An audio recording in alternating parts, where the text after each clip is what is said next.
Hello friends, आप सभी को बहुत बहुत स्वागत है। मैं हूं शारिफ और आप देख रहे हैं सारा टेक कंप्यूटर एजुकेशन। तो दोस्तों, जैसा कि आप सभी को पता होगा कि ट्रिपल सी का सिलेबस रिवाइज़ हो गया है, जो कि अगस्त 2019 से लागू हो गया है। अगर आप आने वाले दिनों में ट्रिपल सी का एग्ज़ाम देने जा रहे हैं तो आपको नए सिलेबस के अकॉर्डिंग ही ट्रिपल सी का एग्ज़ाम देना होगा और जो नया सिलेबस है उसी के हिसाब से पढ़ना होगा। और ये नए सिलेबस में जो है काफ़ी नई चीज़ें ऐड कर दी गई हैं, जिसकी वजह से अब हम आपके लिए एक नई सीरीज स्टार्ट कर रहे हैं नए सिलेबस के हिसाब से। इसमें हम ट्रिपल सी के नए सिलेबस को पूरा करेंगे, तो आप इस सीरीज़ को फॉलो कर सकते हैं। इसके लिए आप हमारे चैनल को सब्सक्राइब कर लीजिए, साथ में बेल आइकन ऑन करें ताकि जब भी हम कोई नया वीडियो अपलोड करें तो आपको नोटिफिकेशन मिलता रहे, पहुंचता रहे। तो दोस्तों, आइए जल्दी से एक बार सिलेबस पर नज़र डालते हैं और आज की क्लास को स्टार्ट करते हैं। और जो आप क्लास स्टार्ट कर रहे हैं, ये क्लास का नाम है ट्रिपल सी और इसका पूरा नाम होता है कोर्स ऑन कंप्यूटर कंसेप्ट। तो ठीक है दोस्तों, हम चलते हैं सिलेबस की ओर। ये जो सिलेबस है इसमें आप देखेंगे introduction to computer, introduction, objective, computer and latest IT gadget, evolution of computer and its application, introduction to computer, computer का परिचय, major components of computer, computer के प्रमुख घटक, हिस्ट्री ऑफ कंप्यूटर, कंप्यूटर का इतिहास, जनरेशन ऑफ कंप्यूटर, कंप्यूटर की पीढ़ियाँ। ठीक है दोस्तों, ये आपका सिलेबस है। अब आगे चलते हैं इंट्रोडक्शन से ऑब्जेक्टिव। इस कोर्स के अंत में इतना पढ़ लेंगे तो आप क्या क्या जान जाएंगे। कंप्यूटर क्या है, नवीनतम आईटी गैजेट और उनके प्रयोग, कंप्यूटर का विकास और उसके अनुप्रयोग, कंप्यूटर के निर्माण और भागों के बारे में जान जाएंगे, हार्डवेयर और सॉफ्टवेयर की अवधारणा को अच्छी तरीके से समझ लेंगे। Computer and latest IT gadget, evolution of computer and its application, ये आपका सिलेबस है, इसको आप जान जाएंगे। चलो दोस्तों, शुरू करते हैं। इंट्रोडक्शन टू कंप्यूटर, कंप्यूटर का परिचय। कंप्यूटर एक ऐसी मशीन है जो यूज़र के द्वारा दिए गए निर्देशों के सेट के अनुसार कार्य करती है। मतलब कहने का कि जो हम यूज़र मतलब हम जो कार्य या जो निर्देश देते हैं कंप्यूटर को, वो उसी के अकॉर्डिंग काम करता है। दोस्तों, कंप्यूटर एक इलेक्ट्रॉनिक उपकरण है जो इनपुट डिवाइस से डेटा को स्वीकार करता है। मतलब कंप्यूटर इलेक्ट्रिक से चलता है, इसलिए कंप्यूटर एक इलेक्ट्रॉनिक उपकरण है और इनपुट डिवाइस के थ्रू ये डेटा को स्वीकार करता है। यानी इनपुट मतलब कीबोर्ड और माउस के थ्रू जो हम देते हैं उसी को वो स्वीकार करता है तथा निर्देशों के अनुसार गणना और संचालन करके डेटा को प्रोसेस करता है। मतलब जो हमको उसको निर्देश देते हैं, जैसे ऐड करना, सब्ट्रैक्ट करना, उसके अनुसार वो गणना करता है और संचालन करके हमको रिजल्ट देता है। कंप्यूटर द्वारा प्रोसेस को आउटपुट डिवाइस के द्वारा दिखाया जाता है। जो भी कंप्यूटर काम प्रोसेस करता है उसको दिखाता कहाँ है, वो स्क्रीन पर दिखाता है, आउटपुट पे दिखाता है, जिसे हम देखते हैं। आजकल कंप्यूटर हमारे जीवन का एक महत्वपूर्ण हिस्सा बन गया है। कंप्यूटर जो है आप देख रहे हैं हमारे जीवन के हर पार्ट में, हर डिपार्टमेंट में आ गया है और हम हर जगह कंप्यूटर का यूज़ कर रहे हैं। इसका आविष्कार मूल रूप से जल्दी और सटीक गणना करने के लिए किया गया। कंप्यूटर का आविष्कार कब हुआ? जब हम गणनाएं तो हम खुद कर लेते थे, बट इसका आविष्कार जल्दी और सटीक करने के लिए इसका आविष्कार किया गया। आगे चलते हैं दोस्तों। कंप्यूटर शब्द की उत्पत्ति कंप्यूट शब्द से हुई। मतलब अगर आप इस कंप्यूटर में आर निकाल दें तो कंप्यूट हो जाता है। तो कंप्यूटर शब्द की जो उत्पत्ति हुई है ना, वो कंप्यूट से हुई है, जिसका मतलब होता है गणना करना। आप खुद समझ सकते हैं, जब कंप्यूट का मतलब होता है गणना करना, तो कंप्यूटर का अर्थ हुआ गणना करने वाला। ओके दोस्तों, आगे चलते हैं।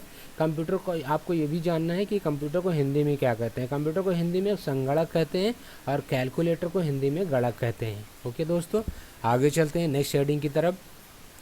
मेजर कंपोनेंट्स ऑफ कंप्यूटर, मतलब कंप्यूटर के प्रमुख घटक। हमारे कंप्यूटर में जो जो घटक, जो जो कंपोनेंट्स लगे होते हैं वो क्या क्या होते हैं, किससे मिलकर कंप्यूटर बनता है। उसमें प्रमुख घटक हैं central processing unit, memory unit, input device, output device. ये सारे मिलकर के हमारे एक कंप्यूटर का निर्माण करते हैं, कंप्यूटर बनाते हैं।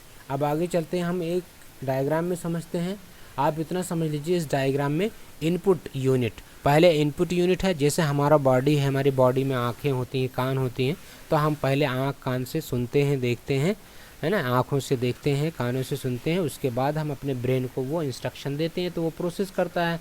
इसी तरीके से कंप्यूटर में कीबोर्ड और माउस के थ्रू कोई चीज़ कंप्यूटर के अंदर इनपुट किया जाता है, उसके बाद हमारा जो ब्रेन है, इसी तरह कंप्यूटर का सीपीयू है, तो ये जो कंप्यूटर का सीपीयू है ना, ये प्रोसेस करता है, काम करता है, फिर मेमोरी में स्टोर करता है, स्टोर करने के बाद उसको लेता है, लेने के बाद फिर हमको आउटपुट दे देता है। आउटपुट मतलब स्क्रीन पर, और हम लोग क्या करते हैं, आँख से देखते हैं, कान से सुनते हैं, उसके बाद हमारा ब्रेन जो है प्रोसेस करता है, मुंह से फिर बता देते हैं, मुंह हमने आउटपुट कर दिया।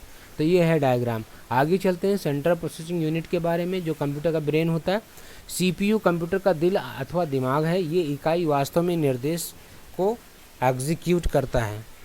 सीपीयू के प्रमुख भाग हैं हमारे, कंट्रोल यूनिट होता है, अरिथमेटिक लॉजिक यूनिट होता है। अब ये जो कंट्रोल यूनिट होता है, कंट्रोल यूनिट इलेक्ट्रॉनिक सिग्नल भेजकर कंप्यूटर के विभिन्न हिस्सों में होने वाले संचालन को नियंत्रित करता है। मतलब ये जो सीयू है, बॉस होता है, यानी पूरे कंप्यूटर को वो कंट्रोल करता है, पूरे डिवाइसेस जो लगे होते हैं, कंपोनेंट लगे होते हैं, सब जगह सिग्नल भेजता है और उसको कंट्रोल करता है। आगे चलते हैं एएलयू, जिसका पूरा नाम होता है अरिथमेटिक लॉजिक यूनिट। यही तो कंप्यूटर का ब्रेन है। ये कार्यक्रम को निष्पादन करने के लिए सभी अंकगणित और तार्किक गणनाएं करता है। मतलब जो सीपीयू होता है, सीपीयू में जो एएलयू होता है, ये इसका काम ही, इसके नाम से आप जान सकते हो, अरिथमेटिक लॉजिक यूनिट। यानी अरिथमेटिक मतलब गणित के सारे काम करता है, लॉजिक मतलब सारे तार्किक काम करता है, ये इसका काम होता है। और जो मेमोरी यूनिट होती है, मेमोरी एक ऐसा उपकरण है जो कंप्यूटर के डेटा और कार्यक्रम को स्टोर करता है। मतलब जो भी एग्जीक्यूशन हुआ, जो भी काम हुआ, उसके बाद वो कहीं तो स्टोर करेगा, कहीं तो रखेगा, उसी पार्ट को मेमोरी यूनिट कहते हैं। और दोस्तों, मेमोरी जो है दो तरह की होती है। पहला प्राइमरी मेमोरी होती है, जिसको हम इंटरनल मेमोरी भी कहते हैं। दूसरा सेकेंडरी मेमोरी होता है, जिसको हम एक्सटर्नल मेमोरी या तो ऑक्सिलरी मेमोरी भी कहते हैं। ओके दोस्तों, अब हम अगले हेडिंग पे चलते हैं, इनपुट डिवाइस। ये जो इनपुट डिवाइस क्या होता है, इस इकाई का उपयोग यूज़र द्वारा कंप्यूटर के डेटा को देने के लिए किया जाता है। मतलब जो कंप्यूटर में हम कोई चीज़ देते हैं, जैसे कीबोर्ड है, माउस है, इसके थ्रू हम कुछ टाइप करते हैं तो कंप्यूटर पे जाता है ना। जैसे हमारी बॉडी है, आँख और कान वगैरह हैं, इनके थ्रू हम कोई चीज़ लेते हैं, फिर ब्रेन को देते हैं, इसी तरह होता है। आगे चलते हैं, कीबोर्ड। ये जो इनपुट डिवाइस के एग्जांपल हैं, कीबोर्ड है, माउस है, लाइट पेन है, माइक्रोफोन है, टच स्क्रीन है, इस तरह से बहुत सारे एग्जांपल हैं। आगे चलते हैं दोस्तों, आउटपुट डिवाइस। आउटपुट डिवाइस जैसे हमारी बॉडी में क्या होता है कि हम आँख और कान से कोई चीज़ इनपुट करते हैं, फिर ब्रेन सोचता है, फिर मुंह से हम जो कहते हैं वो आउटपुट हो जाता है। ठीक इसी तरीके से कंप्यूटर में आउटपुट डिवाइस का प्रयोग कंप्यूटर द्वारा जनरेट रिजल्ट को डिस्प्ले करने के लिए किया जाता है। यानी कंप्यूटर जो भी रिजल्ट देता है उसको कहाँ देता है, आउटपुट डिवाइस, जैसे कि मॉनिटर पर, जैसे कि प्रिंटर पर। इसके एग्जाम्पल क्या है, प्रिंटर है, मॉनिटर, स्पीकर, प्लॉटर, बहुत सारे इसके एग्जाम्पल हैं। आगे चलते हैं, हिस्ट्री ऑफ कंप्यूटर। कंप्यूटर को पढ़ना है तो आपको कंप्यूटर की हिस्ट्री भी जानना पड़ेगा, कंप्यूटर का क्या इतिहास है। दोस्तों, आजकल के जो आधुनिक कंप्यूटर का अस्तित्व हमारे सामने आया है, ये ज़्यादा नहीं, मुश्किल से 50 वर्ष के आसपास ही हुए हैं। लेकिन ऐसा नहीं है, लेकिन कंप्यूटर का विकास इतिहास बहुत पुराना है, बहुत पहले से इसका आविष्कार शुरू हो गया है। कंप्यूटर का जो शक्ल या जो स्वरूप हमारे सामने हम लोग देखते हैं, वो अचानक ही विकसित नहीं हुआ, बल्कि यहाँ हजारों वर्षों की वैज्ञानिक खोजें और उनकी तरह तरह के आविष्कारों की वजह से मुमकिन हुआ है ये। चलो एक एक पढ़ते हैं। पहला एबैकस। एबैकस का आविष्कार हुआ था ये चाइना में। एबैकस की खोज चीन में 16वीं शताब्दी में जो है कैमर के द्वारा किया गया था। इसका यूज़ किस लिए होता था, जोड़ के लिए, एडिशन के लिए, घटाव, सब्ट्रैक्शन के लिए किया जाता था। इस तरह से कैलकुलेशन किया जाता था। दोस्तों आगे चलते हैं, नेपियर बोन्स। इसके बाद इसका आविष्कार हुआ, ये क्या था, नेपियर बोन्स की खोज स्कॉटलैंड में 1617 में जॉन नेपियर साइंटिस्ट के द्वारा कुछ आयताकार पट्टियों का निर्माण किया गया था। इस तरह का नेपियर बोन्स था। इसका प्रयोग एडिशन, मल्टीप्लिकेशन और डिवीज़न के लिए किया जाता था। आप इसका इमेज देख सकते हैं, फ़ोटो देख सकते हैं, इस तरह से था आयताकार। अब आगे इसके बाद आविष्कार हुआ स्लाइड रूल का। दोस्तों स्लाइड रूल क्या होता है, स्लाइड रूल का आविष्कार जर्मनी में 1620 में विलियम ऑर्ट्रेट के द्वारा किया गया था। इसका प्रयोग क्या होता था, इसका और आगे थोड़ा बढ़ के और अच्छे कैलकुलेशन होते थे, जैसे वर्गमूल निकालना, स्क्वायर रूट, लघुगुणक एवं त्रिकोणमितीय फलनों का की गणना के लिए किया जाता था। इस तरह से इसका कैलकुलेशन करने में यूज़ होता था। आगे चलते हैं, पास्कल का कैलकुलेटर आ गया। पास्कल का गणना यंत्र। पास्कल कैलकुलेटर का आविष्कार फ्रांस में 1642 में ब्लेस पास्कल के द्वारा किया गया था। ये गणनाएं करने वाला पहला वास्तविक यंत्र था। दोस्तों एक क्वेश्चन ये भी होता था कि कैलकुलेटर का आविष्कार किसने किया था, तो आपको याद होना चाहिए ब्लेस पास्कल। इसका प्रयोग जोड़, घटाव, गुणा और भाग के लिए किया जाता था। ये इसका ब्लेस पास्कल का ये कैलकुलेटर है। आगे चलते हैं दोस्तों, mechanical calculator of Lebanese. Lebanese का मैकेनिकल कैलकुलेटर देखिए, इन्होंने इसका आविष्कार जर्मनी में 1671 में गॉटफ्रीड विल्हेल्म लाइबनिज के द्वारा किया गया था। इसका निर्माण पास्कल के कैलकुलेटर में कई महत्वपूर्ण बदलाव करने के बाद मुमकिन हुआ। इसका प्रयोग जोड़, घटाव, गुणा और भाग के लिए किया जाता था। ये बहुत इंपॉर्टेंट है, याद कर लीजिएगा। इसका फोटो ये है, लेबनिज का मैकेनिकल कैलकुलेटर है, इसको दोस्तों आप देख लीजिए। आगे चलते हैं, डिफरेंस इंजन। डिफरेंस इंजन का आविष्कार ब्रिटिश में 1822 में चार्ल्स बेबेज के द्वारा किया गया था, जिनको आधुनिक कंप्यूटर का जनक भी कहते हैं। एक क्वेश्चन आता है कि who is the father of computer, तो चार्ल्स बेबेज हैं, इन्होंने डिफरेंस इंजन ही पहले बनाया था। इसके द्वारा विभिन्न बीजगणितीय फलनों का मान, दशमलव के 20 स्थानों तक शुद्धता तक पूर्वक ज्ञात किया जा सकता था। इस मशीन में शाफ्ट और गियर लगे होते थे तथा ये मशीन भाप से चलती थी। इस मशीन का उपयोग मशीन जो है डाक में, रेल में, बीमा तथा व्यावसायिक क्षेत्रों में व्यापक रूप से किया जाता था। ठीक है दोस्तों, उसके बाद आता है एनालिटिकल इंजन 1833।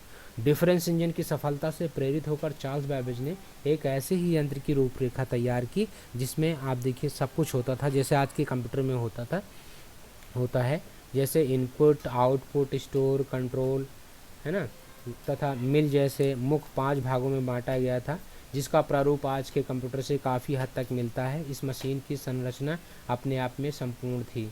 इसमें न केवल अंकगणितीय क्रियाओं को करने की क्षमता थी, आउटपुट को स्टोर करने का विचार भी इस मशीन में पहली बार प्रस्तुत किया था। ये है एनालिटिकल इंजन और चार्ल्स बेबेज ने इसको बनाया था। इसी के तुरंत बाद जो है कंप्यूटर आया था। देखिए उसके बाद टेबुलेटिंग मशीन आई थी। टेबुलेटिंग मशीन क्या होती? इसका आविष्कार 1880 में हरमन हेलोरिथ के द्वारा किया गया था। इसमें सूचनाओं को पंच कार्ड में स्टोर किया जाता है। याद रखना दोस्तों, ये जो पंच कार्ड है ना, ये बहुत इंपॉर्टेंट है। पंच कार्ड में स्टोर किया जाता था।